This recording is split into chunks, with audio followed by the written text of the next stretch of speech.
ઘણા સમયથી સ્વામિનારાયણ સંપ્રદાયનો વિવાદ જુદી જુદી રીતે ચાલતો હોય છે.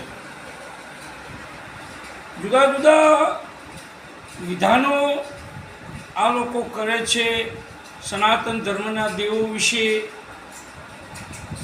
આડું ઉડું જેમ તેમ બોલે, એમને નીચા બતાવે, પોતે ઊંચા છે એવું બતાવે. આવું મન ઘડત કેટલાક સ્વામિનારાયણના સાધુઓ બોલે છે. મને લાગે છે કે આ સાધુઓ પર્સનાલિટી ડિસઓર્ડરના રોગી છે, અથવા બાયપોલર ડિસઓર્ડર હોય, મનોવૈજ્ઞાનિક રોગીઓ છે આ, અથવા જ્ઞાનને ભગવાપણાને પચાવી ન શક્યા હોય એવું પણ બને. આ લોકોની મનોવૈજ્ઞાનિક તપાસ થવી જોઈએ. બીજું, સનાતન ધર્મનો આડમાં રહીને આ બધું કરે છે. શા માટે બધા સનાતન સાધુઓને કે દેવોને નીચા બતાવવાની આ લોકો કોશિશ કરે છે?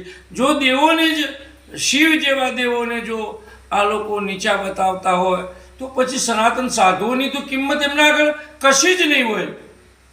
છતાં એમની જોડે બેસવું, એમની સભામાં જવું, દાખલા તરીકે મોરારી બાપુની કથામાં જવું, રમેશભાઈ ઓઝાની કથામાં જવું, બધે જવું, મોટા મોટા કહેવાતા સંતોના કાર્યક્રમોમાં જવું, સચ્ચિદાનંદજી જેવાના કાર્યક્રમો ગોઠવવા.